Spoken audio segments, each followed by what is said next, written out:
말씀으로 돌아와서 오늘 로마서 2장 1절에서 5절까지 말씀으로 근본적인 회개에 대한 말씀의 제목으로 같이 말씀의 은혜를 나누길 원합니다. 오늘 저녁 예배의 말씀은 회개에 관련된 이야기입니다. 이 로마서 말씀은 이제 굉장히 좀 깊고 그리스도의 구원과 또 그 너비와 높이를 굉장히 깊이 있게 정리된 깊은 교리서인데, 오늘 말씀에서는 이제 회개에 관련하여서 이제 근본적인 우리의 실체, 그러니까 우리가 하나님 안에서 죄인됨, 그리고 그 속에서 살아가는 우리 일상 속에서 이 회개라는 제목을 어떻게 해야 하는지 오늘 말씀을 통해서 살펴보기를 원합니다. 이 짧은 말씀을 통해서 여러분 삶에 참된 회복과 전환이 있기를 축복합니다. 우리의 인생은 표면적인 것에 많이 의지하고 살아가는 경향이 있습니다. 사람과의 관계에서도 이제 외모나 또 보여지는 현상에 많이 의존을 합니다. 그래서 사람 간에도 이 첫인상이 굉장히 중요한데, 사람의 이미지는 대체로 첫인상에서 많이 만들어지죠. 그래서 저 사람은 참 밝다, 조용하다, 내향적이다, 외향적이다, 이미지를 겉모습을 통해서 판단하는 경우들이 많습니다. 그런데 그 사람을 겪어보고 환경 속에서 그 속마음을 알아가다 보면 인식의 전환이 이루어지죠. 겉으로 본 것과 저 사람이 다르구나, 내 생각보다 그런 사람이 아니구나 생각할 때가 있습니다. 그렇게 깨닫는 경우가 많죠. 그래서 우리가 무언가를 판단하는 기준은 처음에는 외적인 것, 외모에 또 내가 보여지는 것들, 그러나 그 후에는 진짜 실체를 알게 된 뒤에는 달라진다라는 것이죠. 물론 첫 이미지와 비슷한 경우도 있지만 대체로 그 사람을 알아가면서 더 깊은 실체를 발견하게 됩니다. 여러분의 첫인상은 어떻습니까? 여러분 스스로는 잘 몰라요. 다른 사람이 이게 이야기해줘야 압니다. 제 이미지는 어떤가요? 네. 제 이미지는 제가 한번 말씀드려 보겠습니다. 예민하고 음식을 가릴 것 같고 잘 안 드실 것 같고 그런 이미지가 좀 있나요? 네. 제가 그려진 이미지가 있다고 해요. 근데 저는 제 실체를 이제 알게 되면 생각보다 많이 먹습니다. 잘 먹고요. 가리는 게 거의 없습니다. 가리는 건 우리 효진 간사님이 많이 가리시고 저는 아니에요. 그래서 저는 가리는 게 없고 잘 먹습니다. 근데 제 이미지상으로는 그렇다라는 거예요. 한 권사님이 제 실체를 아시고 제 억울함을 풀어줬습니다. 목사님은 꼬들빼기 김치도 드실 줄 아십니다. 이렇게 하면서 제 억울함을 풀어주시더라고요. 이제 겉모습의 이미지로 생각했던 것들이 인식의 전환이 이루어질 때 실체를 보고 알 수 있다는 것이죠.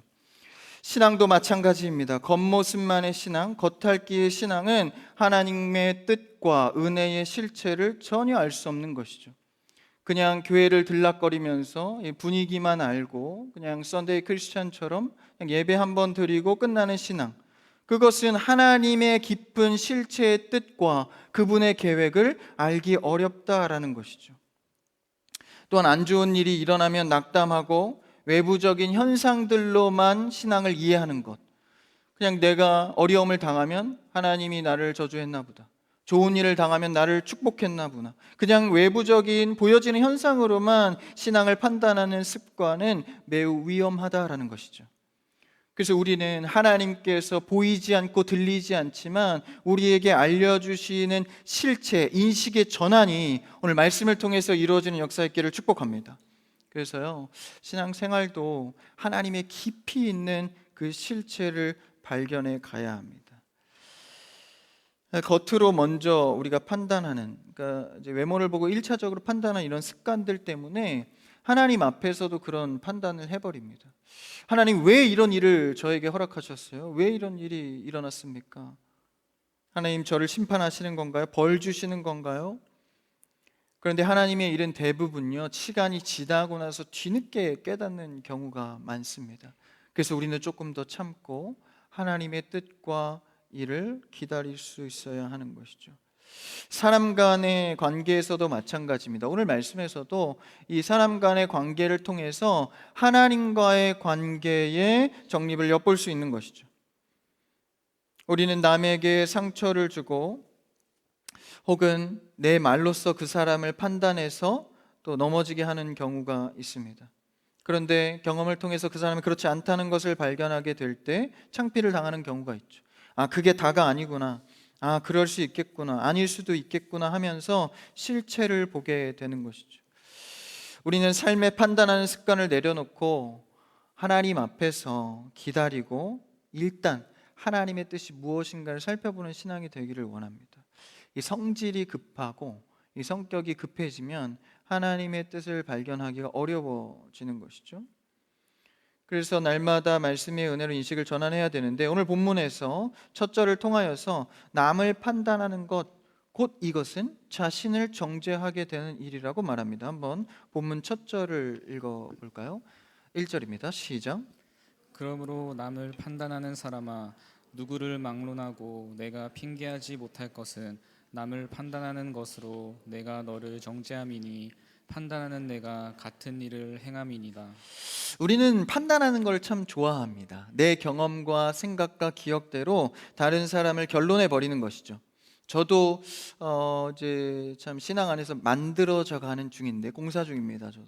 근데 사람을 판단하는 사람을 먼저 비판하고 판단하는 타입이다 보니까 이 사람은 이럴 것이야, 이 상황은 이렇게 흘러갈 거야, 내 이해 속에서 뭐든지 끌고 들어와서 내가 분간하고 또 나눠져서 결정해 버리는, 그래서 이런 태도 속에서 오늘 말씀은 남을 판단하는 사람아, 누구를 막론하고 내가 핑계하지 못할 것은 남을 판단하는 것으로 내가 너를 정죄함이니, 판단하는 내가 같은 일을 행하고 있다.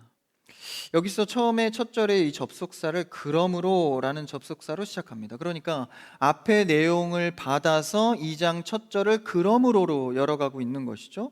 그럼 1장의 후반부 내용을 정리해서 들어가는 건데, 1장 후반부 내용은 무슨 내용입니까? 인간의 극심한 죄악들. 그러니까 유대인이 아니라요, 1장에서 나오는 죄악들은 이방인들의 죄악입니다. 성적인 타락, 그런 죄성이 언급되죠. 로마 황제의 권력으로부터 나오는 물질 만능주의, 그리고 세상의 힘, 부요함, 성적인, 심지어는 동성애, 남자를 남자로 쓰기를 버려버리고, 이런 언급들이 나옵니다. 이런 이방인들의 죄에 대해서 2장 첫 절 시작은 그러므로라고 시작하고 있죠. 2장에 와서 바울은 이방인의 죄를 보고 경멸하며 판단하고 있는 정통 유대인들을 지칭하고 있습니다. 그러니까 2장에서는 유대인들이 1장의 이방인들의 이 죄악의 행태를 보고 경멸하며 판단하고 있다라는 거예요. 그러니까 유대인들은요, 자신들은 율법을 지킨다고 생각하면서 최소한 우리는 저 정도는 아니야, 우리도 어쩌면 세상에 죄를 짓는 이런 세상 사람들을 보면서 아, 나는 그래도 저 정도는 아니지, 믿는 사람으로서 저 정도 선을 넘어가진 않아 라고 말하고 있는지 모릅니다.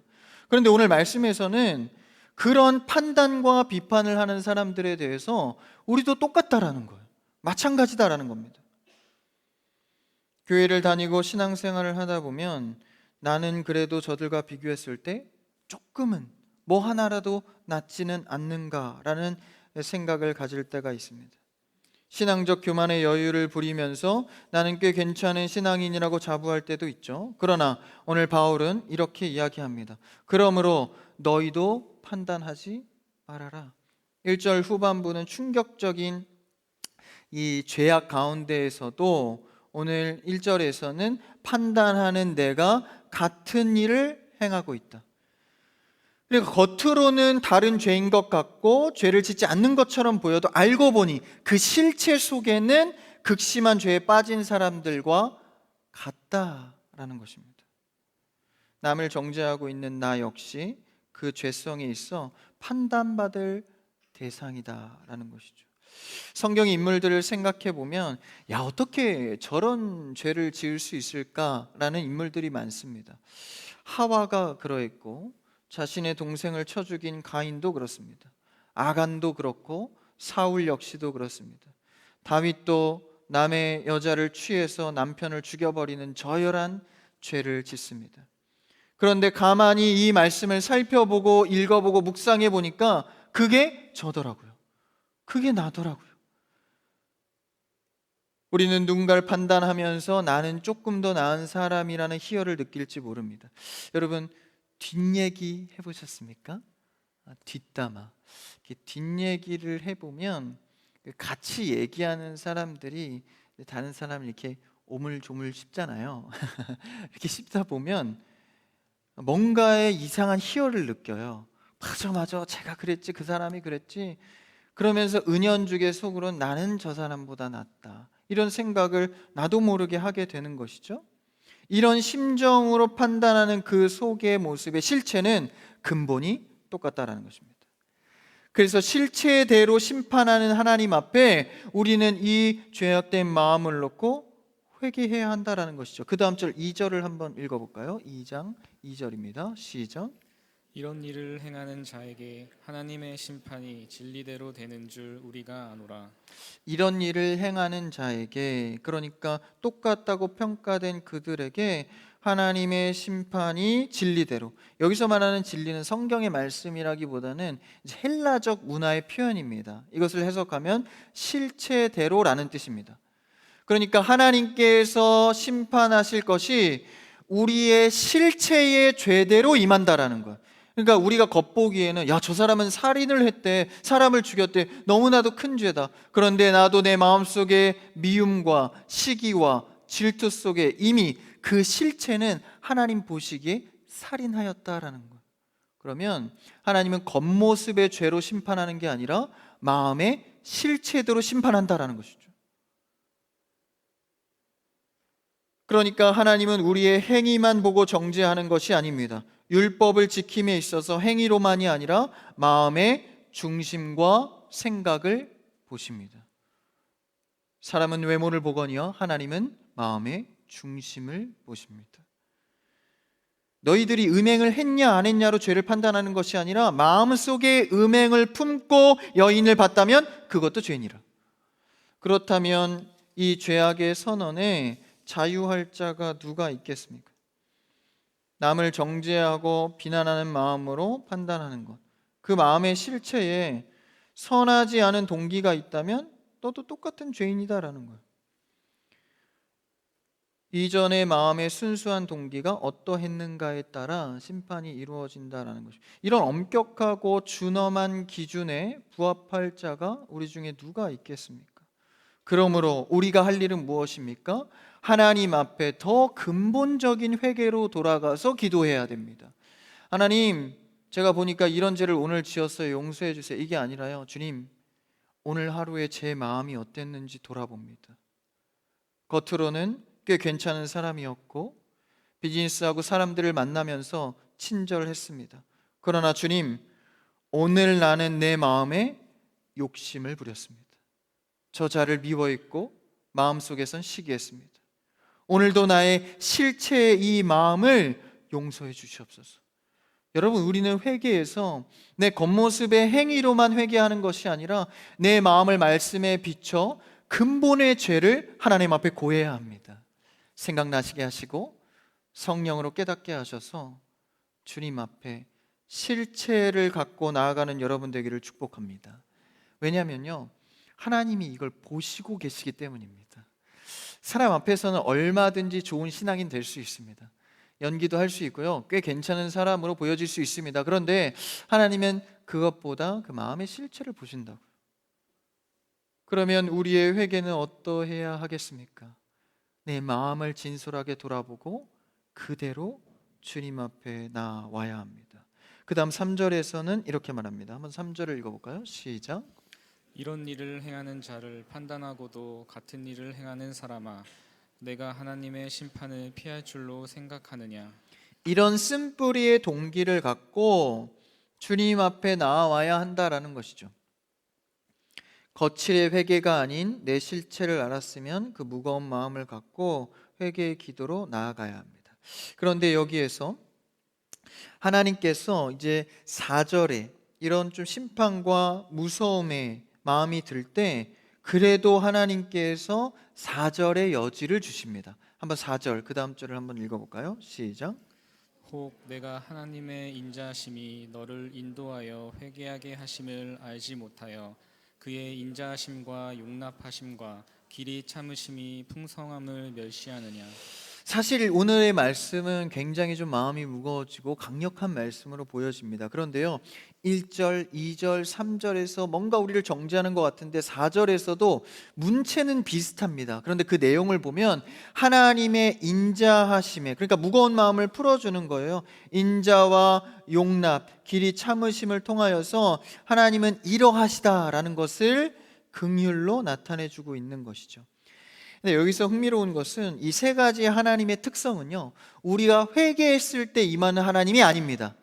이미 하나님께서는 예비하신 은혜를 인자하심과 용납하심과 길이 참으심으로 보여주고 계신다라는 것이죠.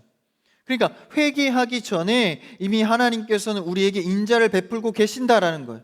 회개 전에 베푸는 선행적 하나님의 성품입니다.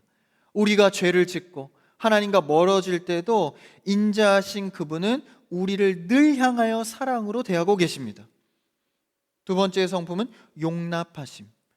하나님께서는 회개할 때까지 하나님의 심판을 보류하고 계시죠. 아담과 하와가요, 죄를 짓고 선악과를 따먹죠. 근데 이제 선악과를 먹기 전에 하나님께서 뭐라고 명령하십니까? 선악과를 절대 따먹지 마. 이 열매를 먹은 즉 어떻게 됩니까? 즉시 죽는다고 했습니다. 열매를 따먹고 나서 숨은 아담과 하와에게 즉시의 죽음은 아니고 하나님께서 그 죽음을 유보시킵니다. 그리고 예수 그리스도의 원시 복음을 나타내 주시죠.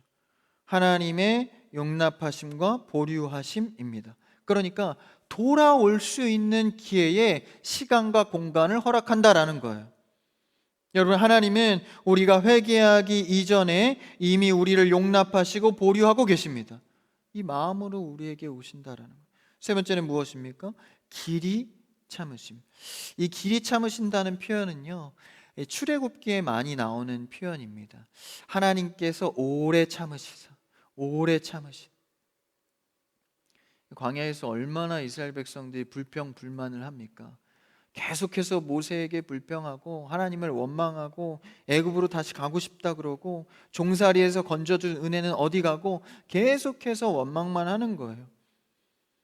그럴 때마다 하나님은 메추라기로 위로하시고 만나로 위로하시고 구름 기둥과 불 기둥을 제공해 주십니다. 하나님의 길이 참으심의 풍성함을 멸시하느냐? 하나님께서 이렇게 기다리고 유보하시고 참으시는데 왜 아직도 그 근본의 실체 속에 회개를 하지 않느냐라는 것이죠. 여러분, 우리는 이 하나님의 인자하시고 용납하시고 길이 참으시는 성품 속에 속히 돌아와 회개하는 여러분 되기를 축복합니다. 우리의 실체를 알게 됐다면 유보하고 계신, 보류하고 계신 하나님의 은혜도 동시에 아는 겁니다. 야, 내 이 극심한 죄 속에서 하나님이 나를 위해 보류하고 계시는구나. 그래서요, 이 4절에서 이 무거운 마음을 풀어주시는 것, 인자와 용납과 길이 참으심으로 하나님이 계시는데 왜 망설이고 있냐? 그래서 그 풍성함을 멸시하지 않도록 회개로 나아오라라는 것이죠. 그러면서 5절에서 이렇게 결론합니다. 한번 5절을 읽어볼까요? 시작.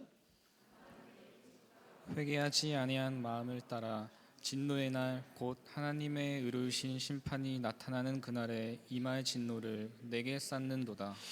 여러분, 좀 무서울 수도 있지만요, 기억해야 될 것은요, 하나님은 보류할 뿐이지 우리의 근본의 실체의 죄들을 계수하고 계신 사실입니다. 그래서요, 그것이 쌓이고 있다라는 거예요. 쌓이고 있다.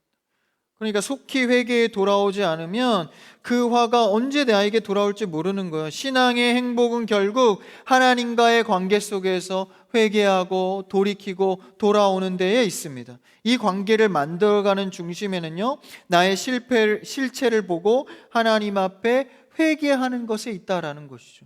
여러분, 그리스도를 통하여서 날마다 회개하는 여러분 되기를 축복합니다. 사소한 것도 지나치지 마십시오. 그 속에서 역사가 일어나는 거예요. 그 실체를 갖고 나에게 나왔냐? 나는 인자하고 용납하고 기다리는 하나님이야. 나와 대화하자. 나와 관계를 맺자. 그런데 이 회개를 미루게 되면 무서운 결과를 낳는다라는 것이죠. 회개하지 않는 자는 심판을 쌓고 있는 자입니다. 무엇 때문에 회개를 안 합니까? 오늘 5절에 보니까 고집과 여러분, 고집 센 사람과 고집 센 사람이 싸우면 누가 이기죠? 네? 누가 이깁니까? 더 고집 센 사람이 이깁니다. 끝까지 가보면 결과가 나와요. 야, 저 사람 진짜 고집이 세구나. 근데 여러분, 하나님의 고집은요, 영원하신 고집입니다. 할렐루야. 우리를 예수 그리스도를 통해서 영원한 구속으로 이끄신 분이세요. 영원한 고집, 주님 앞에, 주님의 고집 앞에 어디 우리 고집을 드림입니까? 고집 부려봐야, 그렇죠? 하나님 앞에 무서운 결과를 낳게 된다라는 것이죠. 그래서 내가 할 수 있는 것 무엇입니까? 하나님 안에서 작은 것이라도 하나님 앞에 나와 회개하는 태도입니다. 내 실체를 알수록요, 우리가 고백하게 되는 건 하나입니다. 주님, 나는 아무것도 아닙니다. 주님의 사랑이 없으면요, 저는 아무것도 아니군요. 그거 하나 깨닫게 되는 거예요. 그래서 우리가 주님 앞에 이 실체를 알수록 그렇게 나와야 합니다. 주님, 나는 아무것도 아닙니다. 그래도 내가 조금이라도 하나님 앞에 좋은 모습을 보일 수 있지 않을까? 아닙니다. 그리스도의 사랑이 없으면 우리는 아무것도 아닙니다. 내가 하나님께 무언가 보탬이 될 수 있다는 마음을 버리고 겸손하게 하나님 앞에 나아가는 여러분 되기를 축복합니다. 우리 이 고백을 찬양으로 한번 드릴까요? 주님, 나는 아무것도 아닙니다. 그의 사랑이 있어야 나는 살 수 있습니다. 한번 같이 찬양할까요? 나는 아무것도 아닙니다. 나는 아무것도 아닙니다. 주님의 사랑이 없으면 나는 아무것도 모릅니다. 주님의 지혜가 없으면 우리 한 번 더 나는 아무것도 못합니다. 나는 아무것도 못합니다. 주님의 능력이 없으면 나는 한순간도 못 삽니다. 주님의 생명이 없으면 아멘. 이제 내가 사는 것 아니요 그리스도 내 안에 사시니 오직 그의 생명이 나의 생명 나의 모든 날들도 주의 것 나는 오직 한 분 바랍니다. 나의 아버지 나의 구원 나의 주 나의 아버지 나의 구원 나의 주 아멘. 우리는 주 앞에 날마다 회개하며 돌아와야 합니다. 그리고 이렇게 고백해야 됩니다. 주님, 나는 아무것도 아닙니다. 주의 사랑이 필요합니다. 다시 한번 주님께 되돌이켜 나아가오니 나를 받아주시고 용서하여 주시옵소서.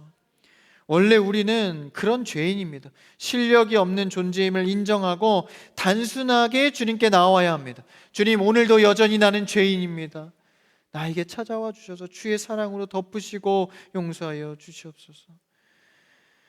주님께서 우리를 끝까지 추적하시고 아들 그리스도를 십자가에 매달아 죽일 정도로 우리의 죄를 감당하셨습니다.